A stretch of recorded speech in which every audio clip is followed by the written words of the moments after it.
हमारे ऊपर प्रभु की कृपा है ये हम कैसे पहचाने? ये 8 लक्षण प्रकट होने लगते हैं जिसके ऊपर प्रभु की कृपा होती है। हमारे ऊपर प्रभु की कृपा है ये हम कैसे पहचाने? तो ये 8 लक्षण प्रकट होने लगते हैं जिस पर हरिजू की प्रियाजू की कृपा है। पहला, घोर अपराध करने वाले के प्रति भी दया की भावना, शांति पहला लक्षण है। भाव में भी पहले शांत भाव है।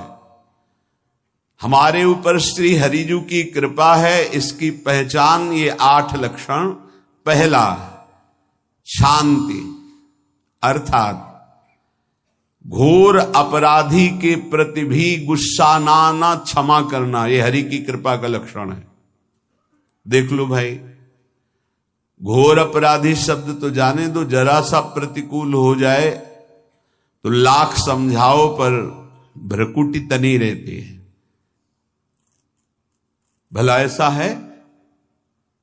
अपराधी पर भी क्षमा का भाव होना, ये हरि कृपा पात्र में ही होगा, अन्य में नहीं। तो अगर अपने हृदय में ऐसा लगे कि ऐसा नहीं है तो हरिजू से प्रार्थना करनी चाहिए कि कृपा करो, मेरे में सामर्थ्य आवे।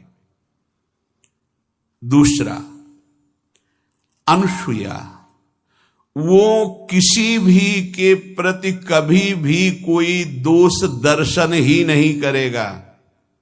दोष कथन, दोष श्रवण की तो बात जाने दो। अनुसूया, दूसरों के गुणों में दोष ढूंढना, ये नहीं होता। हरि कृपा पात्र में नहीं होता। ये सब भजन के नाश करने वाले। जैसे पहला अपराधी पर क्रोध कर देना, तो माया ने भेजा इसीलिए था कि तुम्हारे साथ व्यवहार ऐसा करे कि तुम क्रोध करो। क्रोध करोगे तुम्हारी ऊर्जा शक्ति नष्ट हो जाएगी, अध्यात्म में जो चलने की थी। और कहीं तुमने संकल्प कर लिया तो भजन शक्ति नष्ट हो जाएगी। तो अगर भजन बल है तो गया, जरूर उसको दंड मिलेगा, पक्का मिलेगा, 100% मिलेगा, लेकिन आप खाली हो गए। ना भजन करने की वृत्ति रहेगी और ना भजन रहेगा, दोनों बात। अनुसूया, किसी के सद्गुणों में दोष देखना, गुणों में दोष ढूंढना, ये हरि कृपा पात्र में नहीं होता। ये बहुत मंगलमयी बातें हैं जिससे हमारा भजन मार्ग पुष्ट होता है। तीसरा, वो बाहर से और भीतर से पवित्र रहता है, हरि कृपा पात्र। शौचाचार का ज्ञान होना चाहिए, वस्त्र आपके पवित्र होने चाहिए, ये बाहरी जल रज आदि के द्वारा बाहरी पवित्रता। और निष्कपटता, निश्चलता, सत्य भाव, ये अंदर की पवित्रता है। अगर कपट है, छल है, असत्य है तो हृदय मलिन रहता है। भीतर और बाहर से पवित्र रहना, इसमें खास बात क्या है? भीतर और बाहर से पवित्र रहने में, भीतर और बाहर से सदैव पवित्र कौन रह सकता है? तो बोले जो पुंडरीकाक्ष भगवान श्री हरि का प्रियाजू का स्मरण करता रहता है, वो शवायाभ्यंतर शुचि, वो बाह्य और अभ्यंतर दोनों से पावन रहता है। तीसरी जो कृपा का लक्षण है, अर्थात वो सदैव भगवत चिंतन परायण, शौचाचार का पालन करने वाला, बाहर और भीतर से हरि कृपा पात्र पवित्र रहता है। चौथा, ऐसे कार्यों का अनुष्ठान न करे जिनमें हमारा भजन छूटता है, जिनमें सत्य छूटता है, जिनमें भगवत भाव छूटता है। जैसे आपके ऊपर कृपा हुई, आप भगवत मार्ग में चल रहे हैं, अब आप ऐसे संसारिक कार्यों का अनुष्ठान कर रहे हैं जिनमें आपकी चित्तवृत्ति बिल्कुल भगवत विमुख हो रही, तो जीवन का लाभ क्या होगा? लाभ तो है भगवत स्मरण सहित। जैसे कल एक ने प्रश्न किया कि मैं खाता तो नहीं हूं लेकिन मांस की दुकान में मांस बेचता हूं, होटल आदमी, क्या उचित है? ये उचित कैसे हो सकता है? तुम और भी तो व्यापार कर सकते हो। जरूरी है धर्म का पालन करने की इच्छा करते हो, धर्माचरण करते हो, ऐसा नहीं। तो विरत बहुकर्मा, उन कर्मों से हमें विरत रहना है जो हमारे धर्म के विरुद्ध है, जो भजन के विरुद्ध है। हरि कृपा पात्र ऐसे कर्मों का अनुष्ठान कर ही नहीं सकता।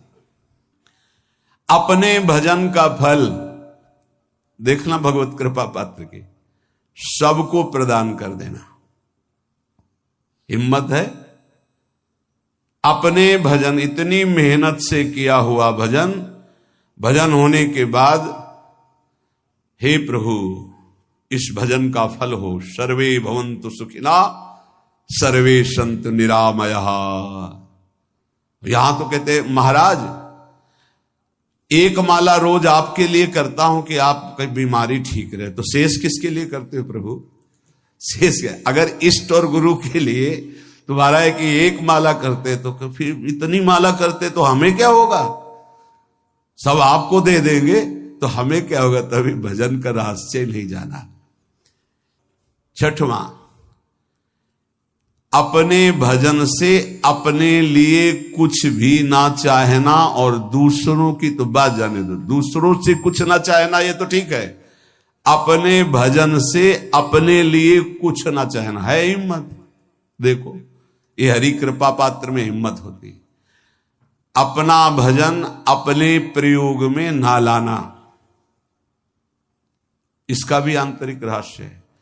अपने प्रयोग में आप शरीर को लेकर के बोलेंगे, अगर स्वरूप को लेकर तो प्रयोग की कोई वहां जरूरत ही नहीं, स्वरूप पूर्ण काम है, वहां कोई अभाव नहीं।